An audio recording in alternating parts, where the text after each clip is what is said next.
भोपाल में मंथन के इस मंच पर एक बार फिर से आपका बहुत बहुत स्वागत है। आपके साथ मैं हूं मानक गुप्ता। आप जानते ही हैं, इसी मंच पर थोड़ी देर पहले मुख्यमंत्री शिवराज सिंह चौहान आ चुके हैं। उसके बाद भी कुछ दिग्गज आए, बीजेपी से भी और कांग्रेस से भी। हमारे इस सेशन में मेरे साथ दो बहुत ही खास मेहमान हैं। मेरी दाईं तरफ बैठे हैं राजेंद्र शुक्ला जी। इनको कौन नहीं जानता, मध्य प्रदेश में और राज्य के बाहर देश में भी ये हैवीवेट मिनिस्टर हैं शिवराज सिंह कैबिनेट में। इनके पास बहुत से अहम मंत्रालय हैं। मैं पढ़ रहा था राजेंद्र शुक्ला जी के बारे में। मिनरल रिसोर्सेज इनके पास है, commerce, industry, employment, overseas Indian, और उसके अलावा भी सरकार की डे टू डे फंक्शनिंग में भी काफी दखल रहता है।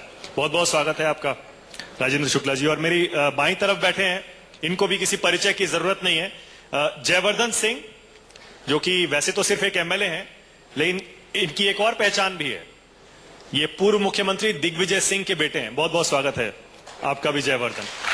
जोरदार तालियां दोनों नेताओं के लिए एक बार बजा दें। सवाल बहुत साफ है शुक्ला जी, पहला आप ही के लिए। क्या मध्य प्रदेश के दामन से बीमारू राज्य का दाग धुल चुका है? ये सिर्फ हम नहीं कहते हैं, सिर्फ मध्य प्रदेश के लोग नहीं कहते हैं। अब समूचे देश के लोग इस बात को स्वीकार करने लगे हैं कि मध्य प्रदेश जो कभी बीमारू राज्य हुआ करता था, वो तेजी से विकास की दिशा में आगे बढ़ता हुआ राज्य बन चुका है। और उसका कारण ये था कि पावर डिफिसिट वाला राज्य था मध्य प्रदेश, जहां पर ग्रामीण क्षेत्रों में 4 घंटे, 6 घंटे, 8 घंटे से ज़्यादा बिजली मिल नहीं पाती थी, क्योंकि बिजली की उपलब्धता ही उतनी नहीं होती थी। बिजली की डिमांड रहती थी 8,000 मेगावाट, 10,000 मेगावाट, और बिजली की उपलब्धता रहती थी 4,000 मेगावाट, जिसके कारण, मजबूरी के कारण सरकार को बिजली कटौती करना पड़ता था। और इसलिए उस समय बीमारू राज्य का कलंक लगा था। लेकिन उसके बाद सिंचाई के क्षेत्र में, सड़कों के क्षेत्र में, बिजली के क्षेत्र में जो भागीरथी प्रयास हुए हैं, और उस समय जब इन क्षेत्रों को सुधारने की बात मुख्यमंत्री जी के द्वारा कही जाती थी, तो लोगों को भरोसा नहीं होता था। 7 लाख हेक्टेयर सिंचाई का क्षेत्रफल था, जो आज 36 लाख हेक्टेयर हो गया है। और जिन योजनाओं पे काम हो रहा है, आने वाले दिनों में 50 लाख हेक्टेयर सिंचाई का क्षेत्रफल होगा। और उसके परिणाम ये मिले हैं कि पिछले 4 वर्षों से भारत के राष्ट्रपति जी यदि किसी राज्य को कृषि के क्षेत्र में बेहतर प्रदर्शन करने के लिए कृषि कर्मण अवार्ड से पुरस्कृत कर रहे हैं, तो वो कोई दूसरा प्रदेश नहीं, वो मध्य प्रदेश है। आप अपनी सरकार की उपलब्धियां गिनाते हैं, उसके साथ साथ ही आप यहाँ जयवर्धन बैठे हैं, उनके पिता के कार्यकाल पर सीधे सवाल उठाते हैं। आपने इसका मतलब ये कहा 10 साल आपके पिता ने, आपकी पार्टी ने राज किया, बीमारू राज्य दिया था, इन्होंने विकसित बना दिया। शिशु मृत्यु दर आज मध्य प्रदेश की सबसे ज्यादा है पूरे देश में। हेल्थ, स्वास्थ्य का पॉइंट हो या शिक्षा का हो, इन सब विषय में आज भी मध्य प्रदेश की स्थिति बहुत चिंताजनक है। मध्य प्रदेश की शिक्षा सबसे लोएस्ट पॉइंट पे आती है। स्कूल शिक्षा को देखें या कॉलेज शिक्षा को देखें, आज भी मध्य प्रदेश में पिछले 12 साल में एक भी ऐसी हायर एजुकेशन की संस्था नहीं स्थापित हुई है जो इंडिया में टॉप 50 में भी है, एक भी नहीं है। विकास के लिए मजबूत इंफ्रास्ट्रक्चर की आवश्यकता होती है। उससे पूरी इकोनॉमी जो है वो वाइब्रेंट हो जाती है और बहुत तेज़ी से जीएसडीपी बढ़ता है, विकास की दर बढ़ती है, हमारी बजट साइज बढ़ती है। और इसलिए इंफ्रास्ट्रक्चर किसी भी राज्य को विकसित करने के लिए पहली रिक्वायरमेंट है, तभी निवेश भी आता है। और इसलिए जो इंफ्रास्ट्रक्चर में काम हुआ है उसने बीमारू राज्य के कलंक को मिटाया है। जहाँ तक जयवर्धन सिंह जी ने बात कही है, मैं वास्तव में वो बहुत ही न सिर्फ युवा विधायक हैं, बहुत ही सक्रिय विधायक हैं। मैं विधानसभा में उनके परफॉर्मेंस को देखता हूं, इसलिए मैं सीधे उनकी बातों को तो नहीं काटूंगा।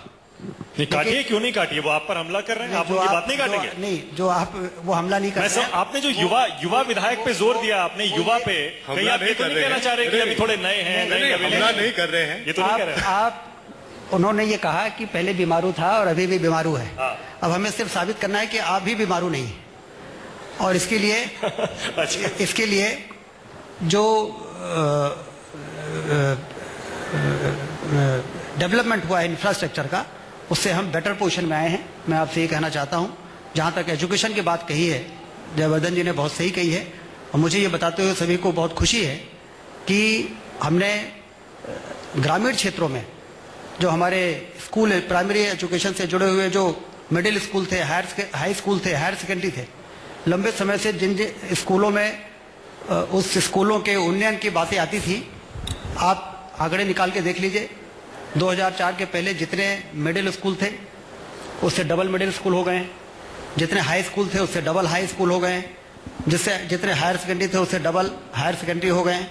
और ये जो उन्नयन हुए हैं वो 50-60 वर्षों की पुरानी मांगों को पूरा करने का काम सरकार ने किया है। तो इसलिए एजुकेशन के सेक्टर में भी, और आज आप देखिए इंडस्ट्रियल इन्वेस्टमेंट की जहाँ तक मुख्यमंत्री जी लगातार ग्लोबल इन्वेस्टर समिट कर रहे हैं। 2007 में किया, 2010 में किया, 2012 में, 2014 में किया और अब 2016 में हम करने वाले हैं। आपने देखा होगा इस प्रकार के समिट पहले करने की स्थिति में मध्य प्रदेश होता ही नहीं था, इसलिए इस प्रकार के समिट आयोजित नहीं होते थे। लेकिन आज हम 5वीं बार इन्वेस्टर समिट करने जा रहे हैं और जिस तरीके से रिस्पांस लोगों का आता है, पहले इन्वेस्टर्स जो सिर्फ महाराष्ट्र और गुजरात तक सीमित रहते थे, अब वो बहुत तेजी से मध्य प्रदेश की ओर आकर्षित हो रहे हैं। उसमें सिर्फ स्कूलों की संख्या बढ़ी है वो काफी नहीं है, क्या शैक्षिक गुणवत्ता बढ़ी है? तो क्वांटिटी सब कुछ नहीं है। आपने इतने बिल्डिंग्स बना दिए वो काफी नहीं है, क्योंकि आज भी अर्बन एरियाज में भी और ग्रामीण स्तर पे जो सरकारी शैक्षिक संस्थाएं हैं वहां की क्वालिटी लगभग 0 है। कहने का मतलब यह है कि जब आप शिवराज सरकार या बीजेपी सरकार के 12-13 साल पे सवाल उठाते हैं जी, तो साथ ही साथ सवाल आपके 10 साल पर भी उठते हैं। जी हाँ, तो उसमें क्या दिक्कत है? हम तो इतना कहते हैं कि जो वर्तमान में स्थिति है, क्योंकि पिछले 12 साल में तो एक गवर्नमेंट रही है, पिछले 12 साल में एक ही सरकार रही है, हम आज की बात कर रहे हैं। हाँ, हमने माना है कि जो पिछले 12 साल या 25 साल में जो भी विकास हुआ है, लेकिन जो अभी भी जो आंकड़े हैं देश भर के, उसमें भी आज मध्य प्रदेश लास्ट 5 में आता है, लास्ट बिलो 20 में आता है, जिसमें विशेषकर आप हेल्थ में जाए तो ये परसेप्शन ऐसा क्यों है? आपको लग रहा है ये ब्रांड बिल्डिंग किया है इन लोगों ने? ब्रांड की बात नहीं है, वास्तविकता परसेप्शन क्या है? आप बताइए कि आपको क्या लगता है परसेप्शन क्या है? परसेप्शन ये है कि 3 बार बीजेपी यहाँ चुनाव जीत कर आई है जी, 3 बार, तो इसी से परसेप्शन अपने आप बन जाता है जी। तो लोग कांग्रेस को रिजेक्ट करके और बीजेपी को चुन रहे हैं। कांग्रेस भी 2 बार जीत के आई थी उससे पहले, हाँ, है ना? हम आज की बात कर रहे हैं। मैं इसीलिए पूछ रहा हूँ कि ये जो परसेप्शन बन गया जी कि मध्य प्रदेश में शिवराज सिंह ने, बीजेपी ने सुशासन ला दिया, सब कुछ अच्छा हो गया, बीमारू राज्य का दाग धो दिया, जैसे ये कह रहे हैं, ये परसेप्शन क्यों बना फिर? लेकिन जैसे मैं कह रहा हूँ, परसेप्शन कहाँ बना है? आप जानते हैं अरविंद पनगरिया जो मोदी जी के नीति आयोग के चेयरमैन हैं, उनने स्वयं कहा है कि सिर्फ राजस्थान बीमारू से बाहर आ गया। जब हमको और आगे बढ़ना है, हमें औद्योगिक क्रांति लानी है मध्य प्रदेश में, हमको पर्यटन की क्रांति लानी है मध्य प्रदेश में, हमको हरित क्रांति, हालांकि हमने लाने में सफलता प्राप्त की है। यदि आप गेहूं का उत्पादन देखें, धान का उत्पादन देखें, कृषि क्षेत्र का जो रकबा बढ़ा है, उसके साथ ही जो किसानों को हमने सस्ती बिजली दी है, किसानों को जो 0% ब्याज पर हमें कर्जा दिया है, उसके कारण किसानों का जो मनोबल टूट गया था वो फिर से मनोबल बढ़ा। अच्छा, मैं शुक्ला जी चाह रहा हूं कि बहुत सारे यहाँ लोग भी बैठे हैं, उनके पास भी आपके लिए कुछ सवाल होंगे, दोनों के लिए। अटल ज्योति योजना की जो आपने योजना बताई है, उसमें विदिशा, खरगोन, बड़वानी, ऐसे कई सारे जिले जहां पर अभी भी 10 से 15 घंटे बिजली कटौती हो रही है।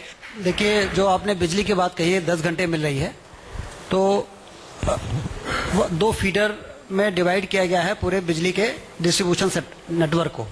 10 घंटे बिजली मिलती है सिंचाई के फीडर को और 24 घंटे मिलती है घरेलू फीडर को। तो 10 घंटे जब हम सिंचाई के फीडर को बिजली देते हैं तो 14 घंटे बिजली वहां पे नहीं देते हैं।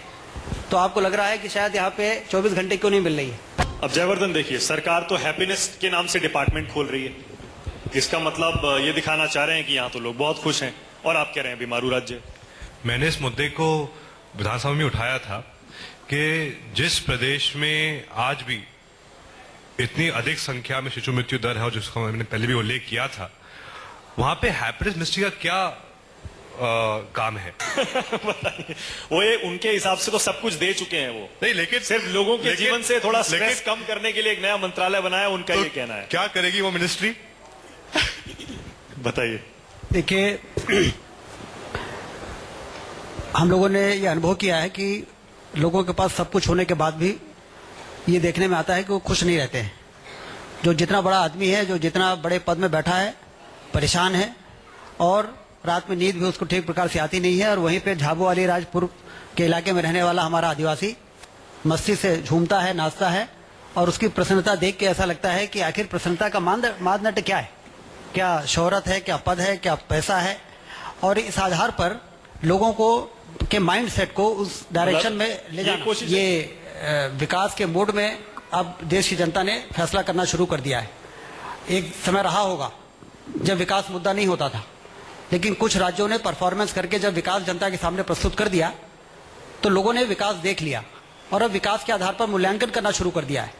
तो अब जाति के आधार पर, धर्म के आधार पर और अन्य आधारों पर अब इस देश की जनता वोट करना बंद कर दिया है जनता ने, और विकास के आधार पर वोट डालना शुरू कर दिया है। और लगातार तीसरी बार यदि मध्य प्रदेश में सरकार बनी है तो विकास को मुद्दा बनाकर ही बनी। चौथी बार भी बनेगी। आप तो कह रहे हैं 30 साल तक आने वाले 30 वर्षों तक मुझे नहीं लगता मध्य प्रदेश की जनता से ज्यादा जागरूक कोई जनता नहीं है, और इसलिए विकास चाहिए लोगों को। विकास से किसी भी प्रकार से आने वाले विकास से अपने को दूर मध्य प्रदेश की जनता करना नहीं चाहेगी, और इसलिए भारतीय जनता पार्टी को समर्थन जारी रहेगा। एनालिस्ट ये कहते हैं, क्योंकि हम तो खुद हम मीडिया में हैं तो हम खुद भी एनालिसिस ही कर सकते हैं, ग्राउंड पे जाते हैं कभी कभी। एनालिस्ट ये कहते हैं कांग्रेस के पास पिछले 15 साल में सबसे सुनहरा मौका है ये 2018 के चुनाव, लेकिन अभी तक कोई तैयारी नहीं लग रही है। ऐसा लग रहा है कोई हलचल ही नहीं है कांग्रेस में। आपस में यही तय नहीं हो पा रहा कि नेता कौन होगा, शिवराज की काट कैसे करेंगे। ऐसी बात नहीं है मानक जी। आप क्यों नहीं पहल करते, आप क्यों नहीं आगे आते? नहीं, ऐसे मेरे से और बहुत सारे जैसे ये भी शुक्ला जी भी कह रहे हैं, युवा विधायक हैं, ऐसे और भी मेरे जैसे और भी पढ़े लिखे हैं, हैंडसम गुड लुकिंग है। कहने का मतलब लोगों को अपने साथ जोड़ सकते हैं आप, क्यों नहीं आप पहल करते? है, मेरे से और भी सीनियर लोग हैं जो कांग्रेस के फेस बन सकते हैं मध्य प्रदेश में। और आप क्यों नहीं बन सकते?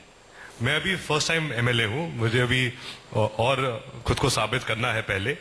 और वैसे भी जो भी भैया अखिलेश यादव भी तो चीफ मिनिस्टर बने थे, आजकल यही जमाना है जी, लेकिन यंग चीफ मिनिस्टर्स का जमाना है। वो तो पार्टी उनके पूरे फादर की है, लेकिन यहाँ पे बात अलग है। यहाँ पे कांग्रेस पार्टी का जो कार्यशैली है मध्य प्रदेश में, यहाँ पे जो हाईकमान दिल्ली से चुनेगी वही चेहरा होगा। इससे ज्यादा मेरे ख्याल से जयवर्धन बोलेंगे भी नहीं, लेकिन हम तो चाहते हैं कोई ऐसा चेहरा आना चाहिए कांग्रेस की तरफ से जो बीजेपी को सही मायनों में चुनौती दे। सर तभी तो मजा आएगा। ऐसे खेल में क्या मजा के बस खेले और जीत गए, पहले से पता है जीतने वाले। सही कह रहा हूं ना सर? लोकतंत्र में तो विरोध बड़ा सशक्त होना चाहिए, उससे सुशासन स्थापित करने में ज्यादा मदद मिलती है। और जयवर्धन जी भी अपनी भूमिका निभा रहे हैं, विरोध करने के लिए विरोध कर रहे हैं यहाँ पे। विरोध करने के लिए चलिए ठीक है। तो हम ये आप लोगों के ऊपर छोड़ देते हैं, हमारे दर्शकों पर छोड़ देते हैं, मध्य प्रदेश की जनता पर छोड़ देते हैं। क्या वाकई मध्य प्रदेश अभी भी एक बीमारू राज्य है? अगर वो दाग धुला है तो किस हद तक धुला है? ज्यादा दूर नहीं है चुनाव। चलिए बहुत बहुत शुक्रिया सर आपका, बहुत बहुत शुक्रिया शुक्ला जी और जयवर्धन मंथन में आने के लिए। तुम्हारे सेशन में इतना ही, लेकिन कहीं मत जाइए, अभी मध्य प्रदेश की कुछ और दिग्गज हस्तियां इसी मंच पर आएंगी और आपके मन में जो सवाल हैं उनके जवाब देंगे।